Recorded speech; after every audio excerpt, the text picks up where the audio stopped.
Hi everybody, I'm Bree the Plant Lady, and today I am at my favorite garden of all time, the JCRA Arboretum, to gather some cuttings in preparation of the propagation class that I am going to be teaching alongside Joe Lample. And I'm really excited to be able to share this level of expertise from a beginner standpoint all the way up to growing things that are much more challenging from asexual production, very specifically from rooting cuttings. And I figured that I should come to the Arboretum and gather some of the plants that I've been lusting after so I can add to my collection at my own house. So I'm going to take you along and show you the process of how you gather cuttings. So the first plants that I want to gather some cuttings from are these great ground covers, and these are kind of mostly evergreen. I'm wanting to use these to fill up open mulch space in some of my sunny shrub borders. And what I have here are two different types of plants. So they look like chrysanthemums, but they're not exactly. So we have Agenia. This is an intergeneric hybrid, Agenia by chrysanthemum. So that's this one here. And then over here we have Agenia pacifica, the straight species.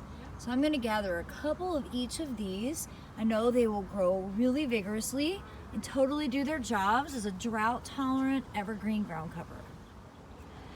So the process for gathering your cuttings isn't particularly difficult. You just need a few tools. You want to make sure you have sharp pruners, plastic bags, water, keep everything nice and fresh. I carry a cooler around, and then of course labels and an ink pen to be able to mark what everything is.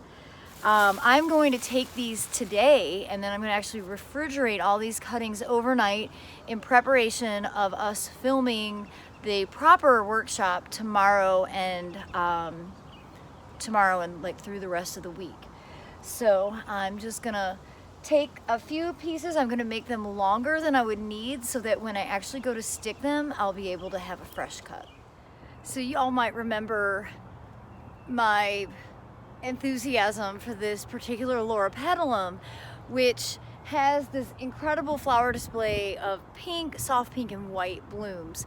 And I'm so excited to be gathering cuttings from this because I'm not a huge Laura Petalum fan, but I literally haven't stopped thinking about this plant since I saw it in bloom back in March.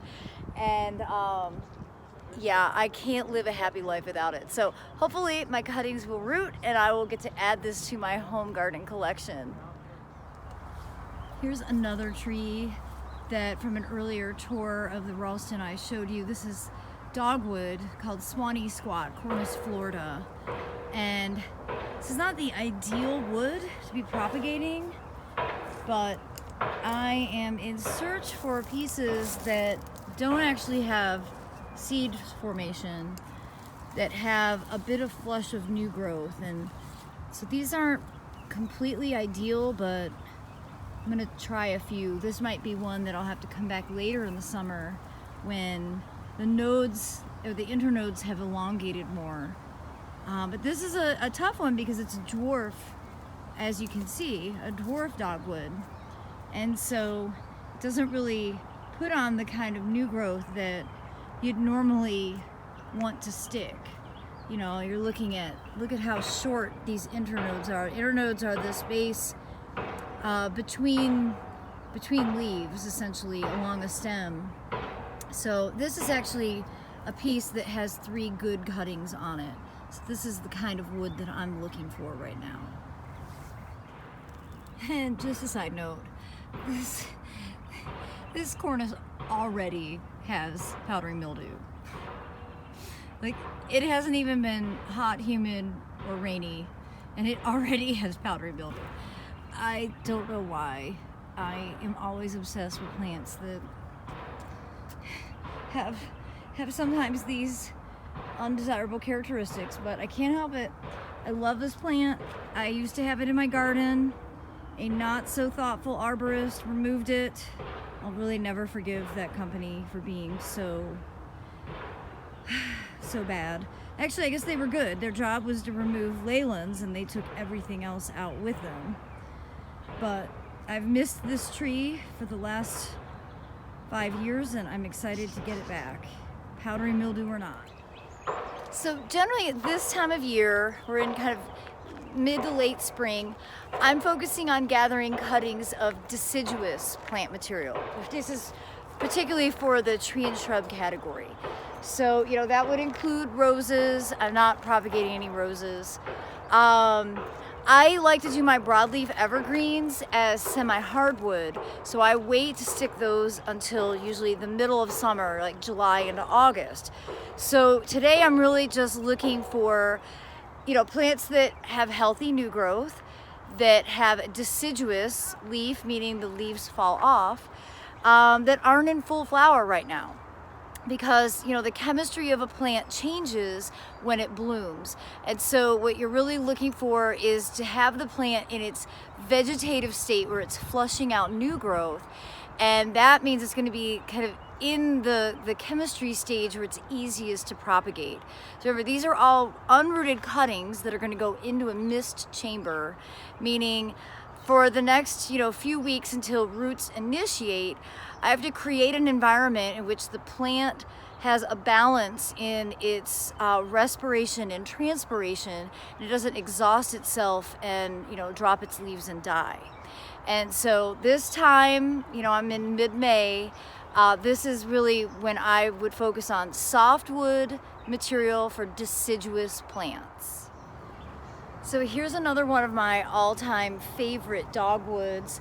This is Cornus Florida subspecies urbaniana, and it's the Mexican dogwood that gets these petals that are actually fused, so they look like circles.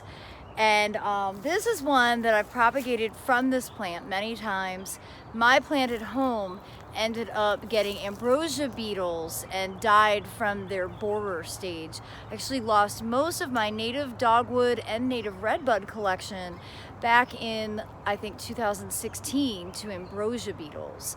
So I'm excited to try and get this started again because I love this tree like almost irrationally, and I really need to have it back in my yard. Here is another plant that I have actually never grown this in my current garden, but I love it. This is a hardy nakociana, and you see they're really hard to propagate when they're covered in flowers. So what you're looking for are these tender new shoots like this. This is an ideal cutting. And you can see there's a lot of really thick stuff coming up from the bottom. That's actually a little large for propagating. So what I'm looking for is really like this size.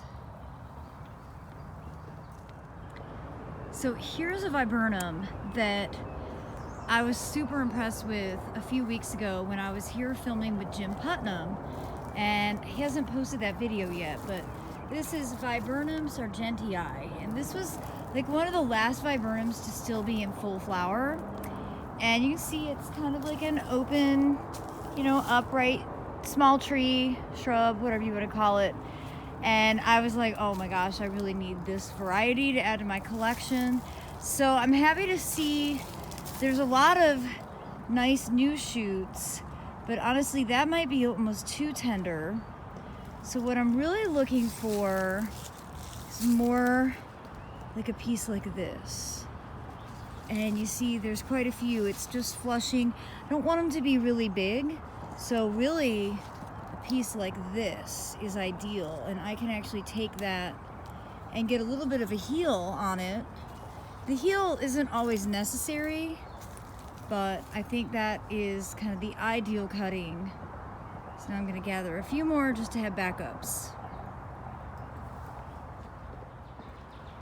Talk about going down a rabbit hole. I'm actually following the rabbits around the garden. If I was a rabbit, I would definitely want to live here. There's an endless buffet. Smart bunnies. I'm so glad I just remembered this cherry that had me going into hyperventilation when it was blooming last month. So spectacular, and these are the perfect cuttings. The perfect cuttings. And I know that they would love for me to clean up some of this bottom growth. So Oh my gosh, I'm so excited. This was Prunus Yukon, and I need this in my life.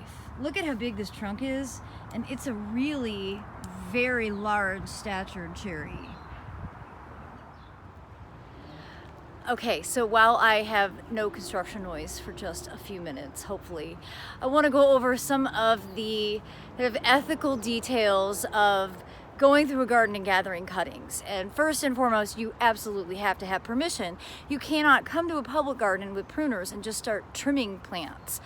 I have an agreement with the Ralston Arboretum. I've been collecting cuttings very respectfully out of this garden for more than 15 years. And I always coordinate with their staff to make sure that what I'm propagating is something that they are willing to share, that it is not patented because that's illegal, and that it's also the appropriate season, and that the way I take the cuttings actually aids in their long-term management. So if it's cuttings that are kind of suckering at the base, I will come and take those so that their staff doesn't have to come and do it and throw them in the compost heap. Now, this garden, though it is a public garden, it's open to the public free of charge. It is not a place where general home gardeners can come through and just cut whatever they want.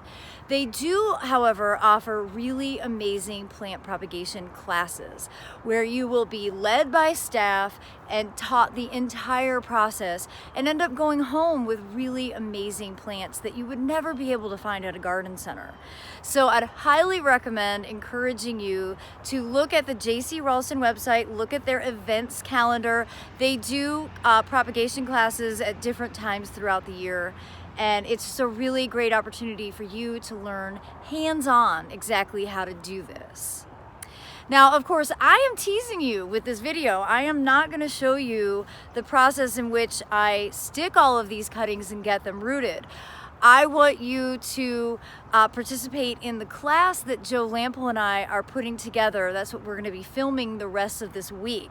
So when that becomes available, I will be sure to share the link. I would love for you to take part in that. And I hope that this video will inspire you to develop a greater interest in asexual plant propagation. It's a wonderful world of being able to propagate basically any plant that you see and expand your collection at home without a tremendous amount of cost. So look for that link from Joe Lampel and I. It's going to be like propagation for the home gardener. And I do look forward to sharing updates as I get all of this stuff that I've collected today growing. So thanks so much for watching, everybody.